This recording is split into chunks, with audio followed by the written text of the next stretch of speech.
Season's greetings. The season being summer, and the greeting being this greeting. Well, it was plural. It was greetings, so I guess I would have to do it twice. Greetings. Yep. Week 9. Training. Strength training. Week 8 was a bit of a weak week. I didn't train as much. I pulled a muscle, guys, in my leg. The hamstring, the old hammy.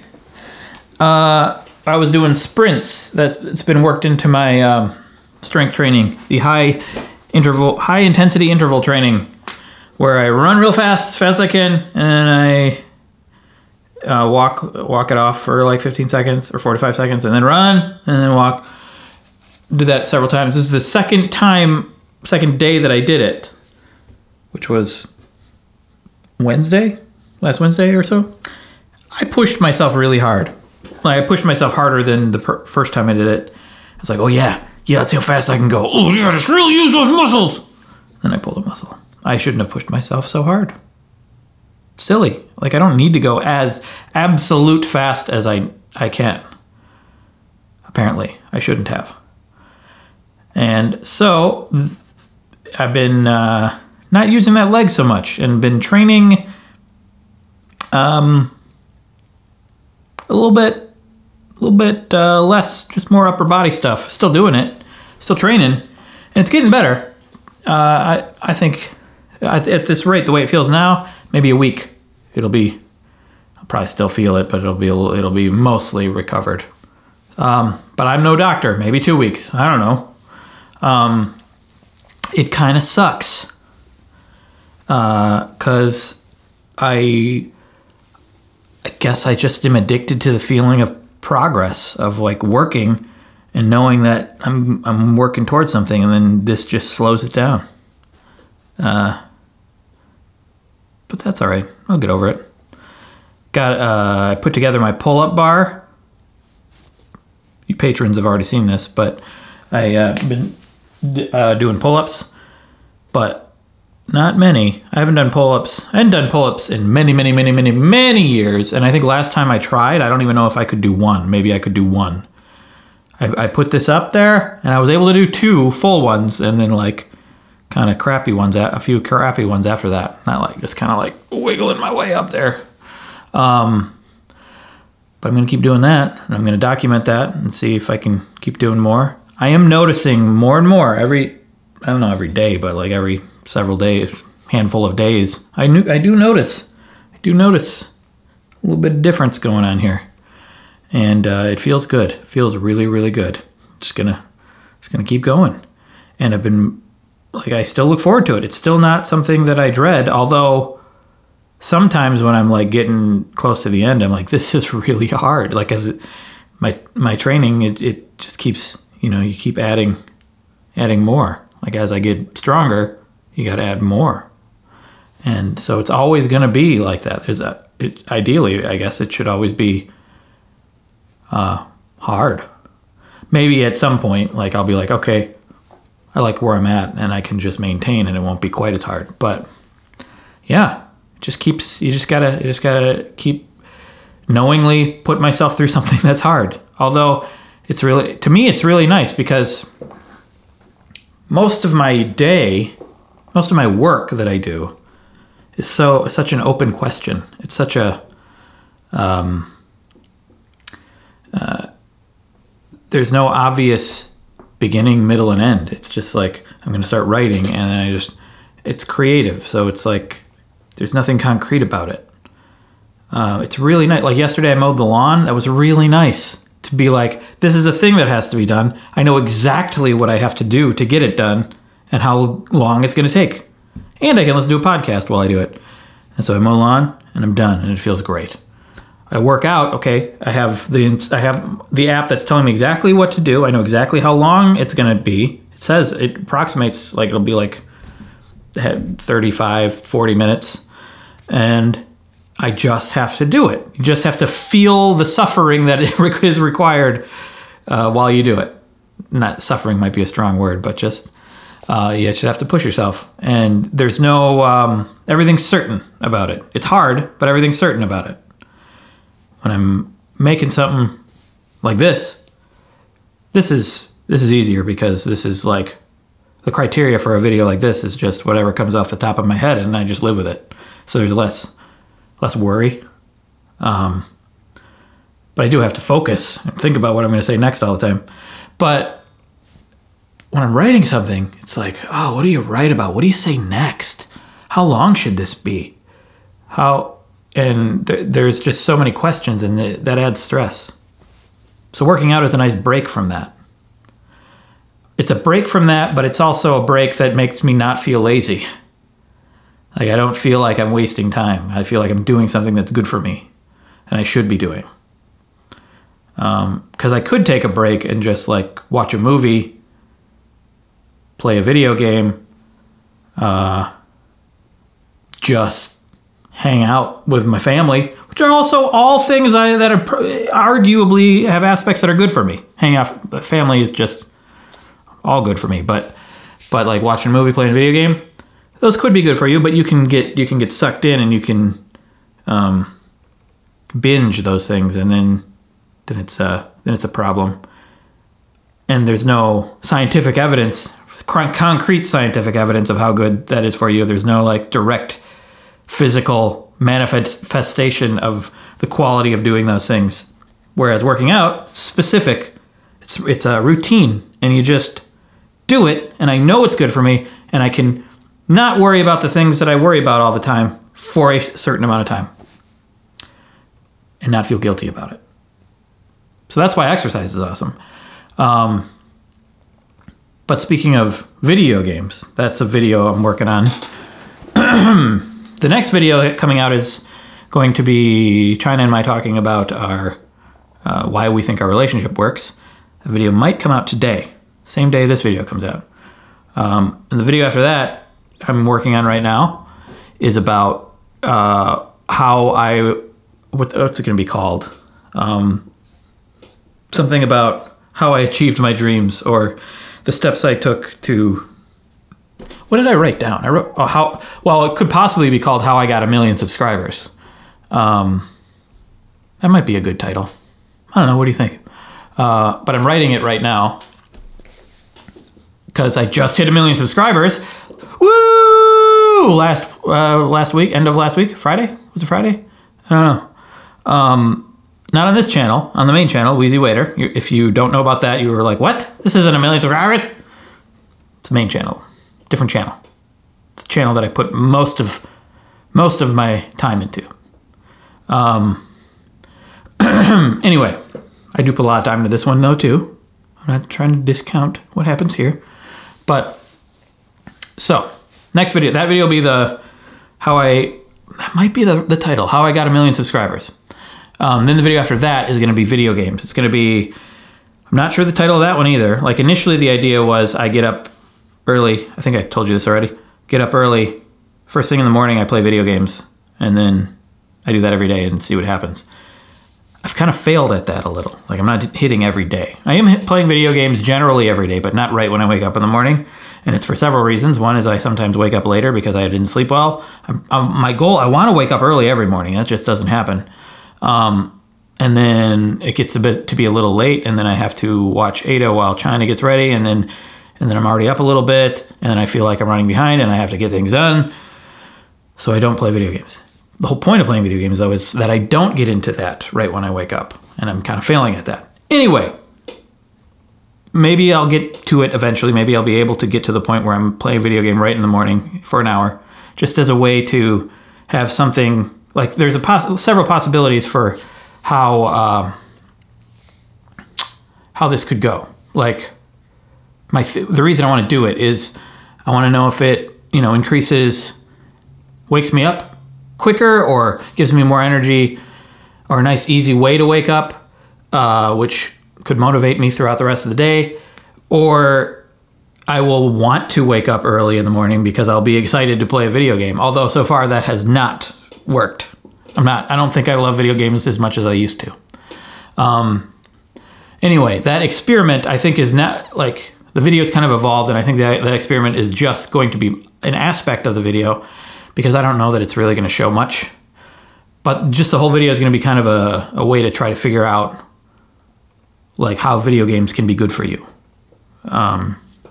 Look at studies that have been done and talk about my own experience with video games, about how I was super addicted to them when I was little. First, I remember like many hours of my life I played video games. I don't see it as a waste. I loved it. It made me who I am. But I'm glad I don't play it as much as I did, because I think it could have been bad for me, the amount I played. But I think video games in general, there are things about them that can be good for you cognitively, or maybe a way to de-stress. Anyway, that's in general what I think the video is going to be about. My own personal relationship with video games as a way to figure out, you know, can they be good for you? I have been playing Outer Wilds for this video. I started playing Horizon Zero Dawn as well, but I only played that once, and I live streamed it, which makes me feel like I should just continue live streaming it, which is making me not want to play it. But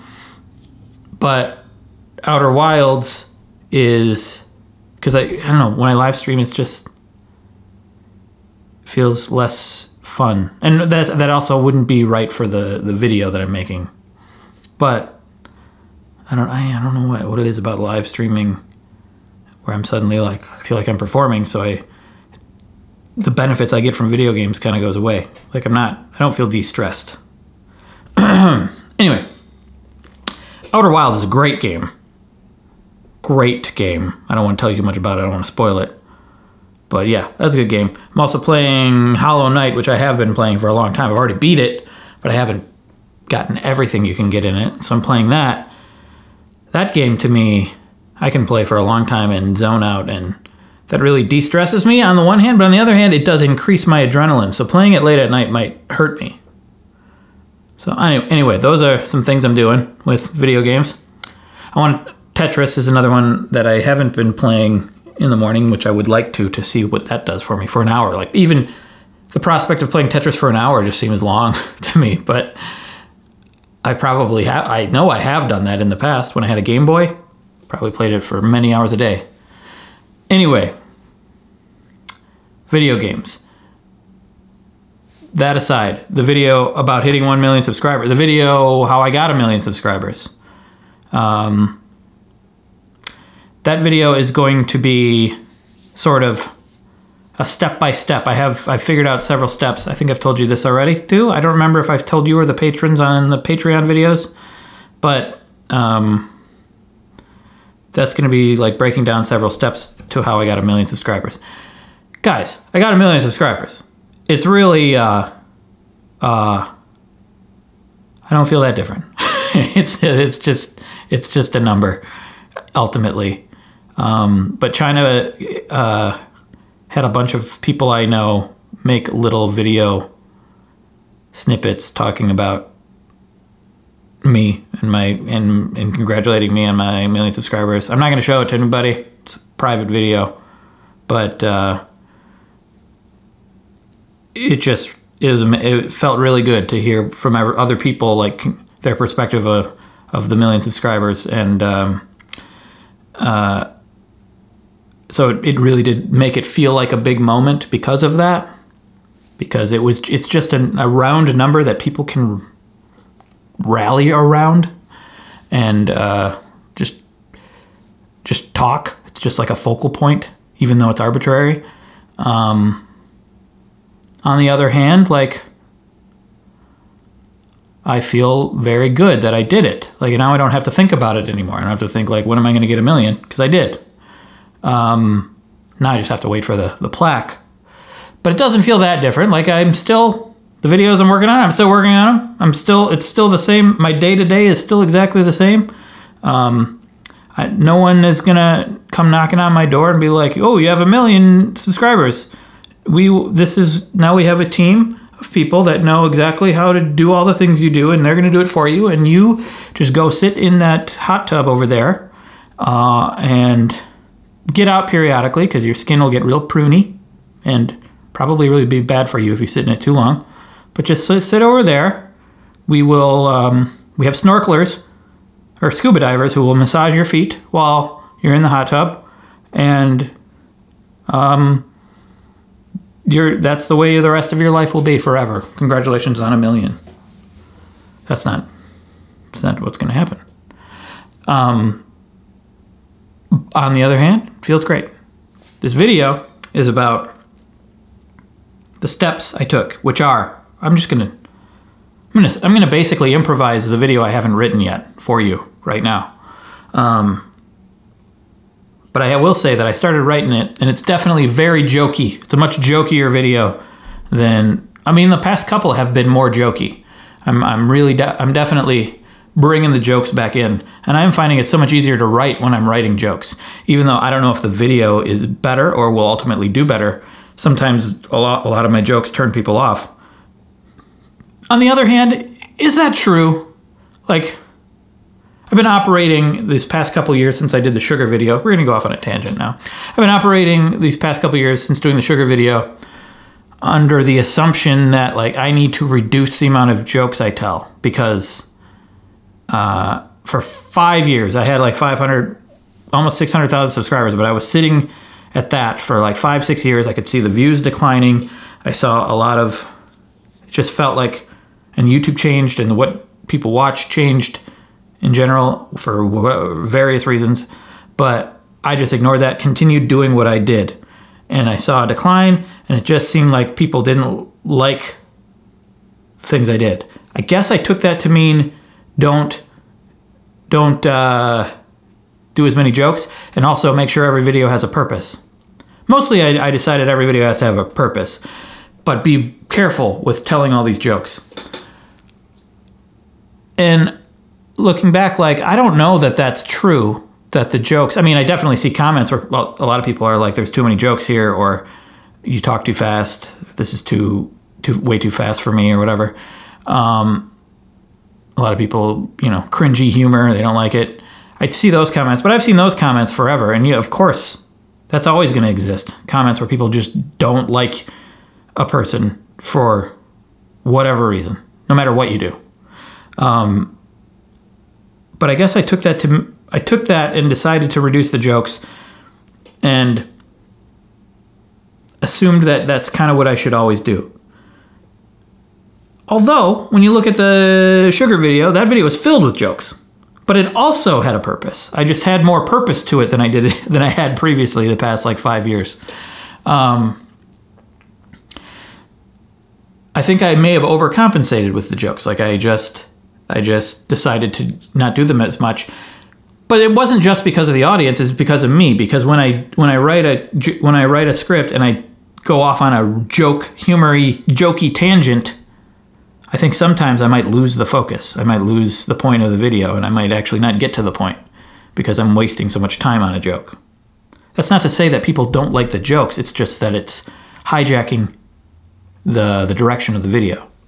But now, after like 2 years of really focusing on the purpose of the video and just adding jokes here and there a little bit, I think I've gotten real good at making sure every video has a focus now. So I think now, I'm going to try it anyway. I'm just going to get as jokey as possible.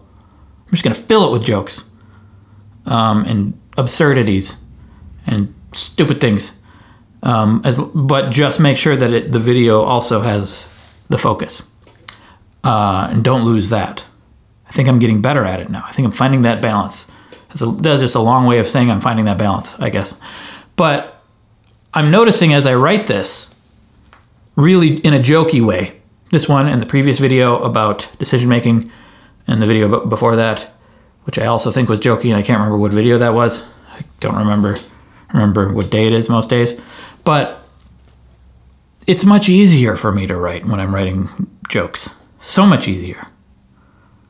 Like, and more fun, I think. I think I'm just more in my natural state. Like, this is how I want to write. I want to fill this with dumb jokes. The words just, they pour out. Although it probably is taking me longer to get to the point. I think it is certainly taking me longer to get to the point when I write it. but it's so much more fun. I'm enjoying it more.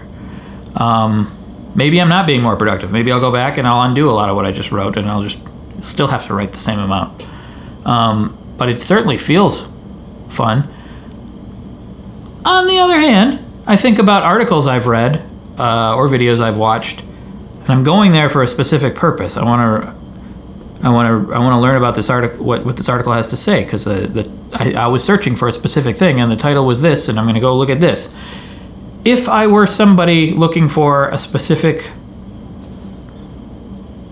specific info, like for this video about how I got 1 million subscribers, I think a lot of people might come across this video because they're legitimately looking at how to fix their YouTube channel. And they're gonna, at first, be inundated with a bunch of my dumb humor. And I think if I were them, I'd probably be annoyed. And I have been annoyed if I've come across an article looking for specific information and they're talking about stuff in their life, and I'm like who cares? I just want this specific thing.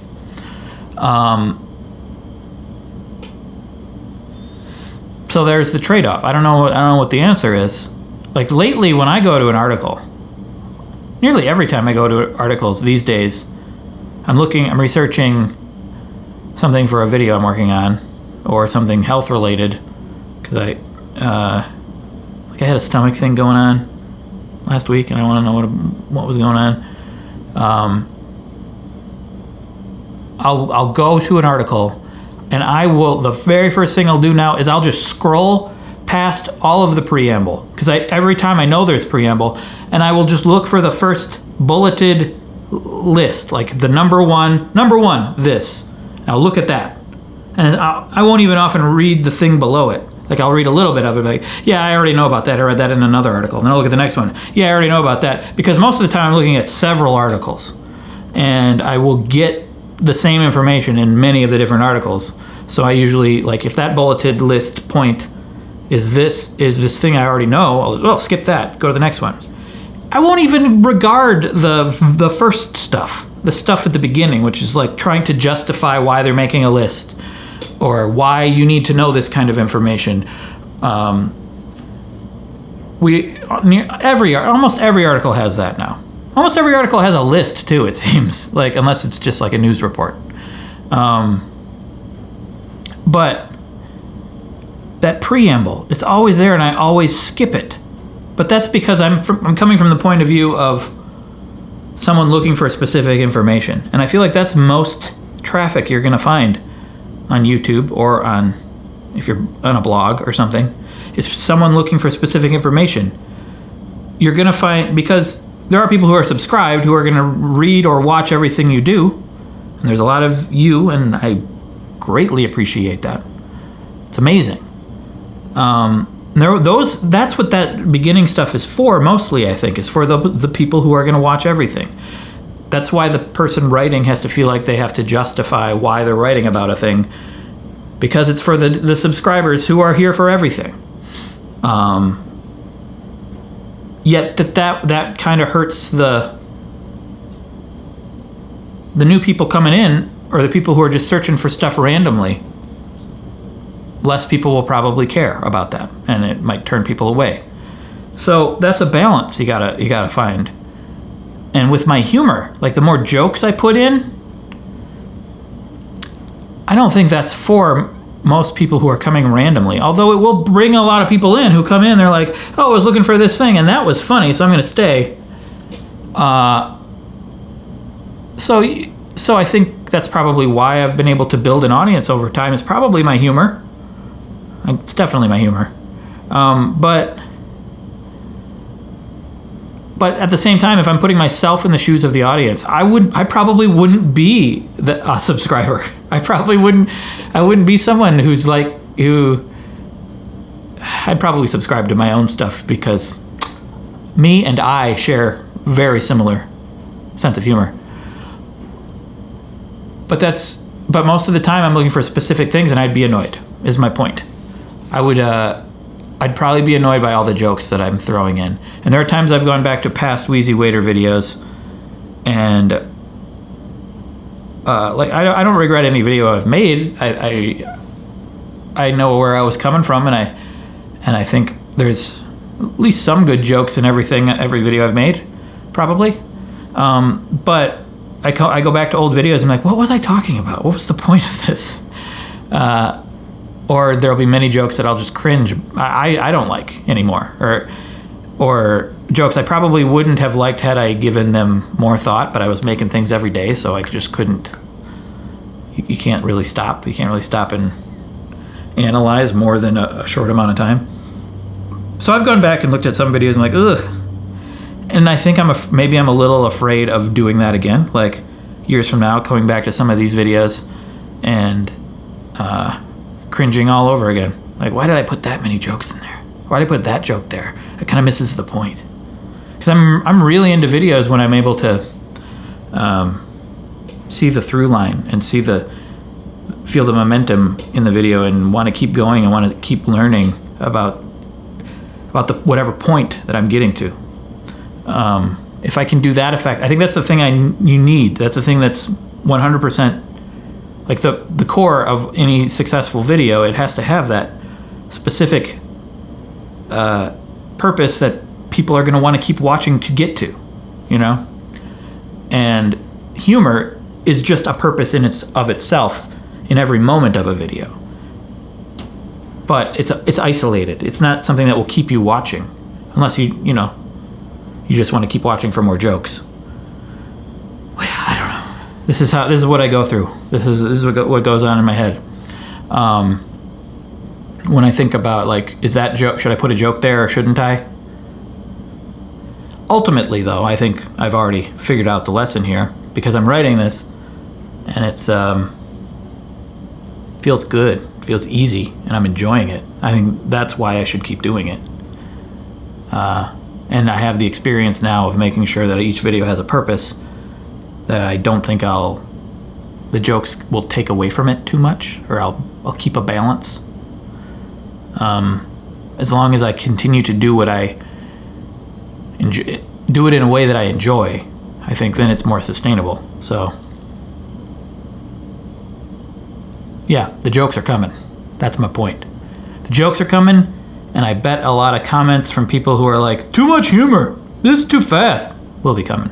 But that's gonna be coming anyway. So I shouldn't worry about that. I should just keep doing what has brought people here in the first place. Yeah. I didn't know this was the tangent I was gonna go on for this. Do I end every video this way? Like, I didn't know I was gonna talk about this. You know that I don't know what I was talking about. I don't need to say that. So this video is steps I took to 1 million subscribers. And those steps, I think, I haven't fully mapped out the list yet, but I think those steps are gonna be 1, something along the lines of, no, maybe I'll just be specific with my list and then others can extrapolate and make it their own somehow. But like 1, took a bunch of creative writing classes. I took 5 creative writing classes in college, including a screenwriting class. Maybe it'd be more broad. Like I took general. I got a core base of knowledge, which included 5 creative writing classes, a couple production classes, an editing class, and so I got some base level knowledge and experience. See, now I'm complicating it in my head because I'd been messing around with cameras since I was a kid.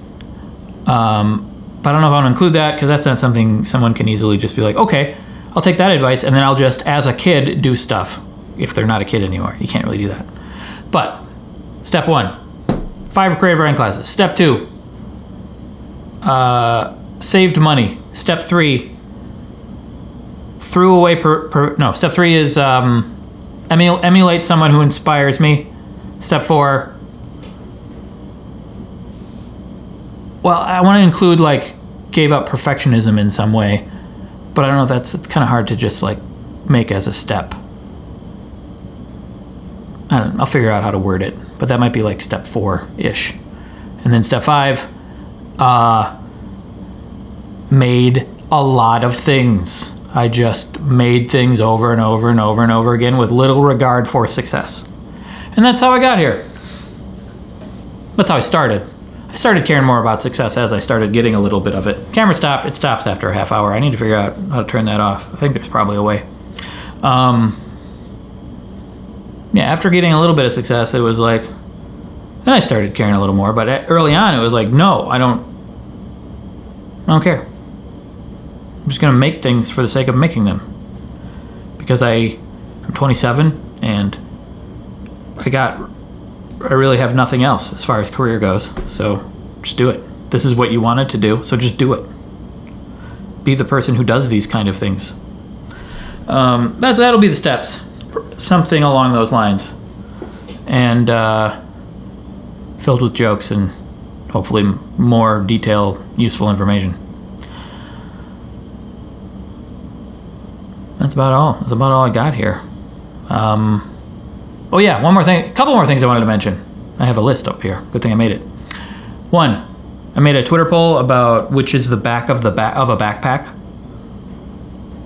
Because China and I get into arguments about that. Very, very serious arguments about which pocket is the back pocket, which pocket is the front pocket. You know, if the backpack has like a big pocket and a smaller pocket, like she's like, yeah, put it in the front pocket, and I'll put it in the other pocket, or it's in the back pocket, and I'll dig through the other pocket.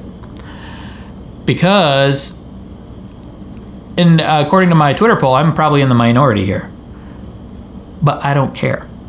This is the way it is for me. Ultimately, what really matters is that you just make sure the person you're talking to understands what you're saying. But the small pocket, to me, is the back pocket. The further, like the backpack's on your back, the further this way, to me, is the back. Always. Always. I know some of you are going to be like, well, yeah, you can take the bag off and you can put it down on the ground and it's facing upwards, then that is the front. Or if someone else is putting something in your pocket, that is the front. No, it's always your pants. And, you know, I can try to logically explain it. This is just the way it is to me. It's the way I see it. And that's the way I will always see it. I will change my language to make sure people understand me, but this is just the way I see it. If you're wearing pants, you have a back pocket on your pants, you take your pants off, that's still the back pocket. You know what I'm saying?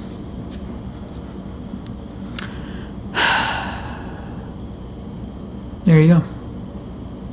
I know feel free to argue. You won't change my mind. I will compromise. I will, for the sake of understanding in a conversation, clarify what I mean when I talk about a pocket. It ultimately doesn't matter as long as we understand each other. But to me, that's the back pocket and always will be. Wind of Change podcast. I asked on Twitter what podcast I should listen to when I mow the lawn. My friend Sam recommended Wind of Change. I only talk to my friends on Twitter now. A podcast about the song Wind of Change by the Scorpions. It's the song that goes, if you don't know it. I think less people remember it in the United States. It was a hit song everywhere across the world, but I think it's an even bigger deal outside the United States. What is it? When on the glory night, with the light of tomorrow, you know, that song. Anyway, it's a podcast. I think it's 7 or 8 episodes. Investigative journalism, all about investigating, trying to figure out if the rumor that they heard, the investigators heard, is true. That Wind of Change was written by the CIA as propaganda to spread to, I guess, I haven't gotten through the whole thing, so I don't know the exact purpose, but, you know, to spread the idea and further facilitate the downfall of the Soviet Union, as well, and maybe a little both, that and the Berlin Wall. I can't remember if the song came out before or after the Berlin Wall fell. But either way, it had to do with the U.S. and the Soviet Union in the Cold War. CIA writing wrote that song according to this rumor. I haven't gotten to if it's true or not, but it's going to be an interesting podcast regardless. I've already listened to the first episode and then some.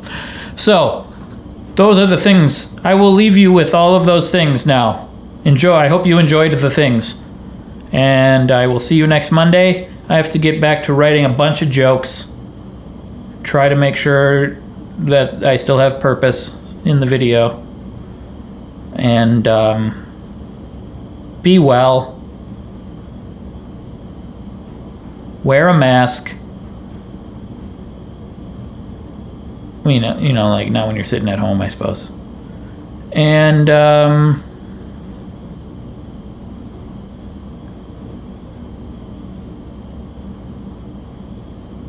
small pocket on the back of a backpack is the back. Oh yeah, and I do these kind of videos every single weekday on Patreon if you want to support me there. They're not as long as these, but they're 10 minutes-ish usually, but not always. And playlist of Wheezy Monday videos, and the latest video on the main channel is on the screen if I remember to put it there.